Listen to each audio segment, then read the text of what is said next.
Hello.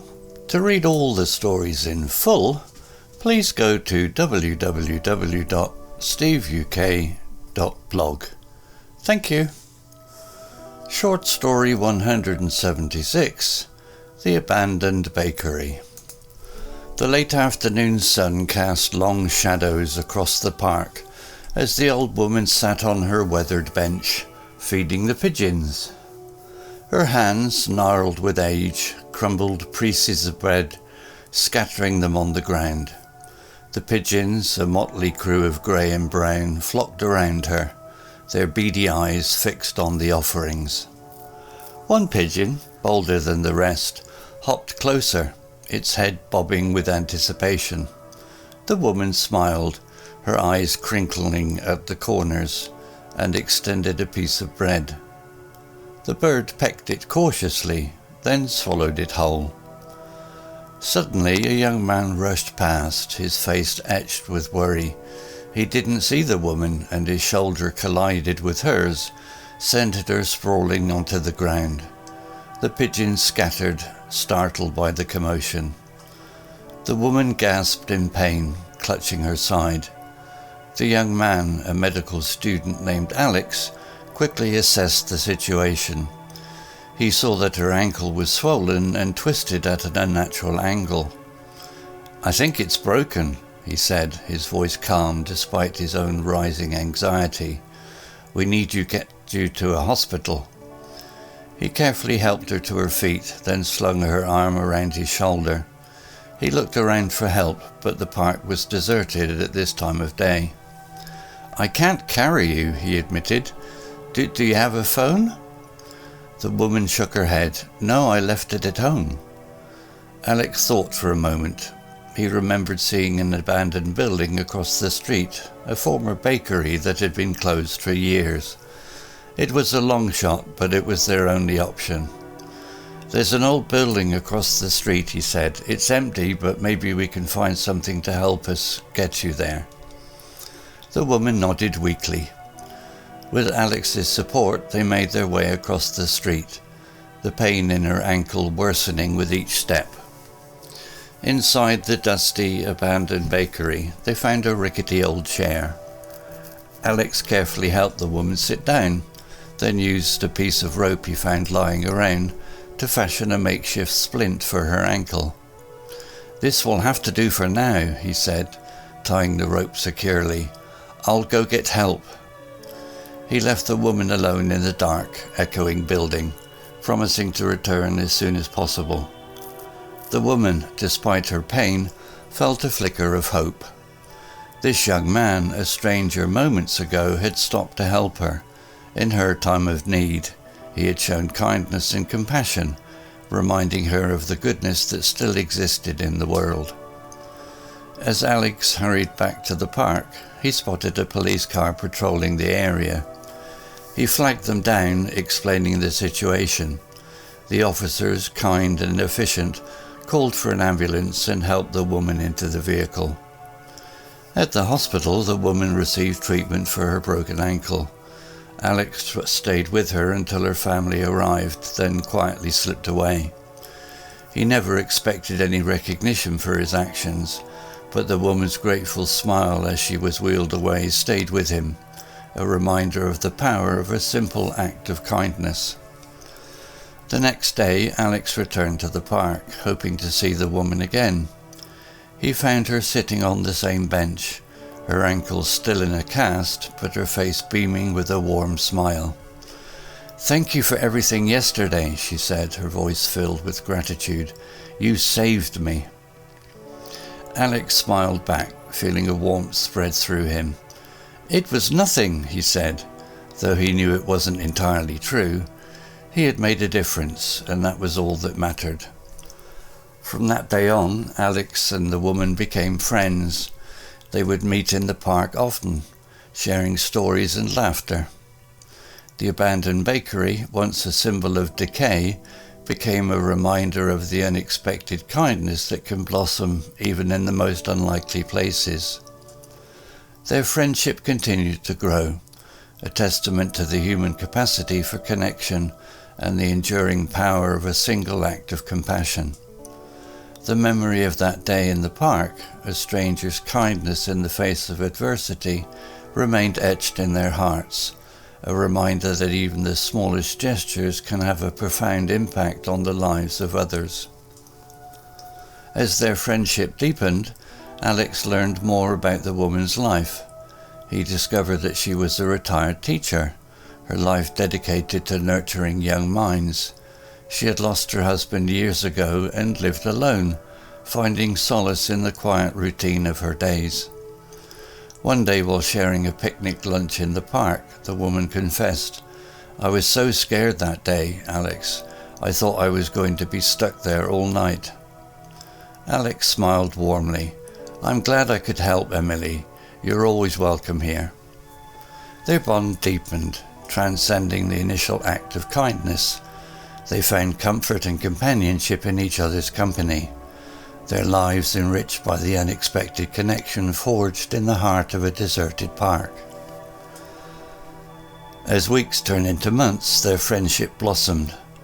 Alex would often visit Emily at her small apartment, bringing her groceries and helping with chores.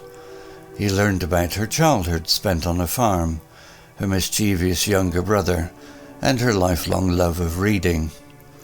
In return, Emily shared stories of her teaching days, the bright faces of her students, and the challenges of a single life after her husband's passing.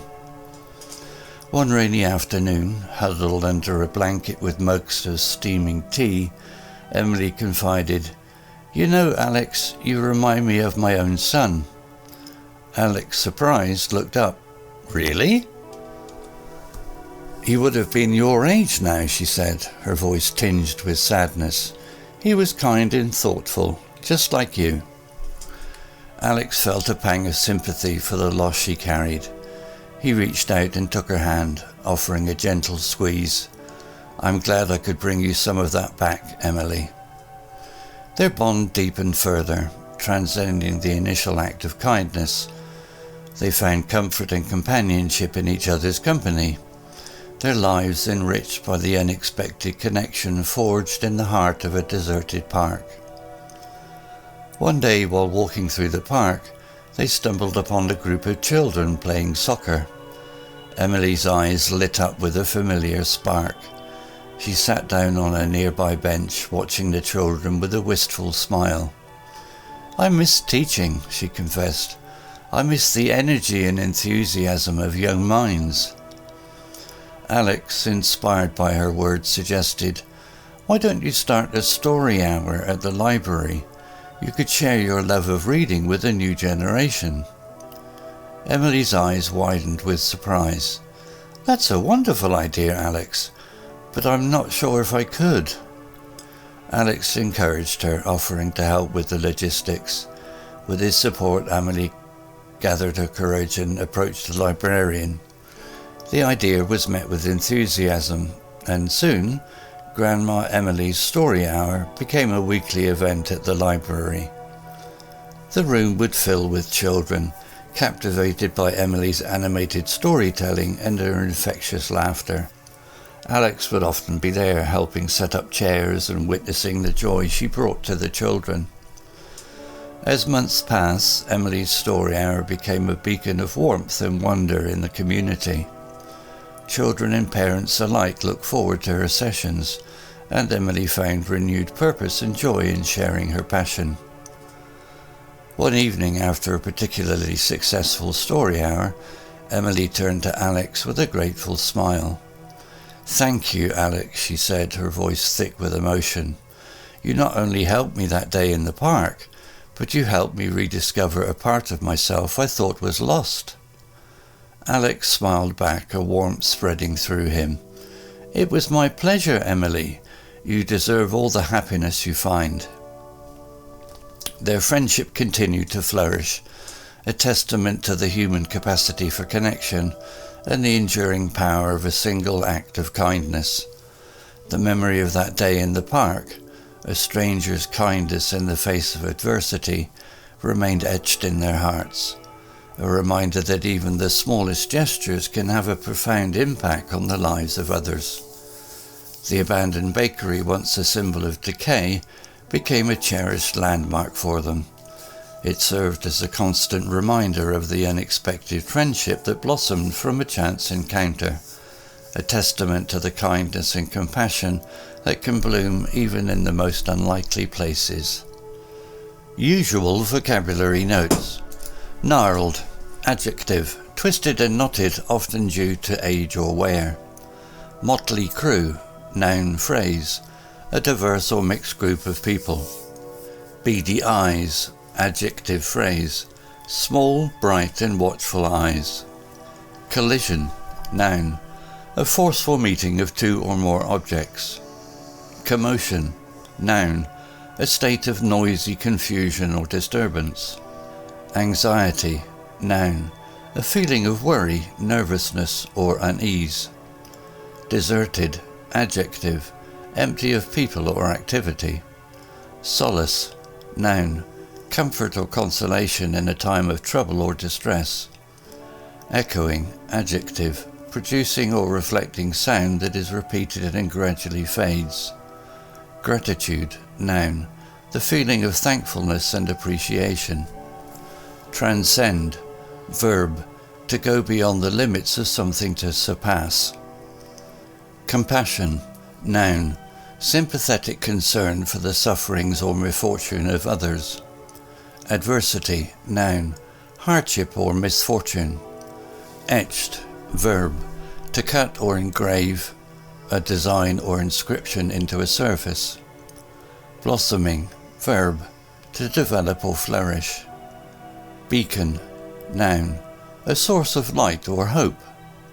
Captivated, verb, to hold someone's attention completely. Wistful, adjective, showing a feeling of vague or dreamy longing. Logistics, noun, the details of planning and organizing something. Enthusiasm, noun, a feeling or expression of strong excitement, interest or approval. Purpose, noun, the reason for which something exists or is done. Cherished, adjective, held dear and valued. Additional vocabulary notes. Late afternoon, the period between the middle of the afternoon and sunset. Weathered, showing signs of wear and tear due to exposure to the elements. Crumbled, broken into small, loose pieces. Scattered, dispersed or spread over an area. Flock, a group of birds of the same kind. Bobbing, moving up and down with a light, quick motion. Anticipation, a feeling of excitement or eagerness about something that is going to happen. Shoulder, the part of the body where the upper arm joins the torso. Sprawling, falling or spreading out over a large area. Gasped, inhaled suddenly and sharply, often as a result of surprise or pain. Clutching, holding tightly onto something. Assessed, evaluated the situation or someone's condition. Swollen, enlarged or distended due to injury or inflammation. Twisted, turned or bent out of shape. Unnatural angle, a position that is not normal or expected. Efficient, acting or working in a well-organized and effective way. Ambulance, a vehicle specially equipped to transport sick or injured people to the hospital. Grateful, feeling or expressing thankfulness. Recognition, the act of acknowledging someone's presence or achievements. Additional vocabulary notes. Slipped away, left quietly and unnoticed. Beaming, smiling brightly and warmly. Picnic, a meal eaten outdoors. Decay, the gradual process of something breaking down or becoming worse. Blossom, to develop or flourish. Capacity, the ability to hold or contain something. Enduring, lasting for a long time, continuing to exist. adversity, hardship or misfortune. Etched, cut or engraved a design or inscription into a surface. Profound, deep and significant. Landmark, a prominent or easily recognizable feature of a landscape. Cherished, held dear and valued. Beacon, a story of light or hope. Captivated, held someone's attention completely. Wistful, showing a feeling or vague or dreamy longing. Logistics, the details of planning and organizing something. Enthusiasm, a feeling or expression of strong excitement, interest or approval. Purpose, the reason for which something exists or is done. Story written by Google Bard AI. Image created by desgo.com AI. To read all the stories in full, please go to www.steveuk.blog. Thank you. Hello, this is Steve. If you enjoyed this story, please would you take the time to leave a meaningful comment and click on the like icon. If you want to know when the next story has been uploaded, please click on the notify bell icon to be notified. If you haven't already, please subscribe to my channel and tell your English learning friends so they can benefit too. Thank you.